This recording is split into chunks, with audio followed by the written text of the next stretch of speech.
kwa namna ya kimwili, akaonja mateso ya kibinadamu, akafa na siku ya tatu akafufuka. Hiyo yote ilikuwa ni upendo wa agape. Bwana Yesu asifiwe. Upendo wa namna hii unaweza kufananishwa kidogo, wanaujaribu kidogo wanajeshi, wanaujaribu upendo wao, wana upendo kwa ajili ya nchi yao. Bwana Yesu asifiwe. Amina. Kidogo wanaujaribu, lakini Yesu Kristo pamoja na kwamba alikuwa ni Mungu mwenye heshima kubwa sana, akasema wacha niende kuwakomboa wale watu ambao ni wa mavumbini. Bwana Yesu asifiwe.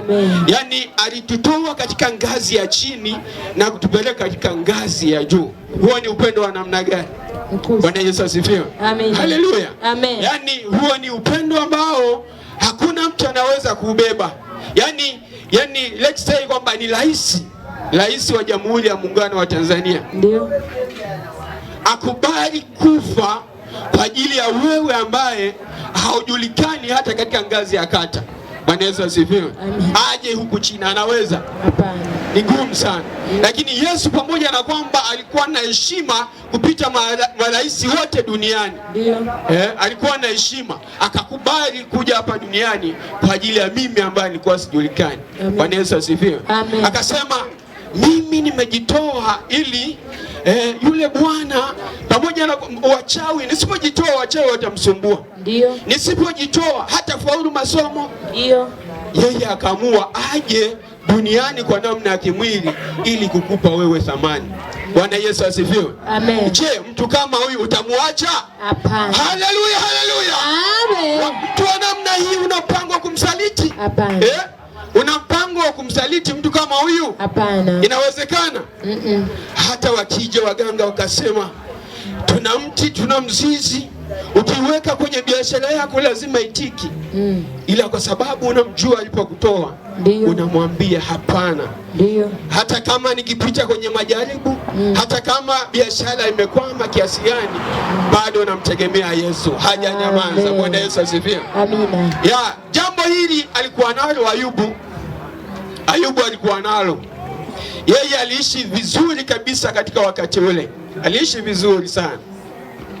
Alikuwa ni tajiri, alikuwa na ng'ombe wa kutosha, alikuwa na mbuzi wa kutosha, alikuwa na kondoo wa kutosha.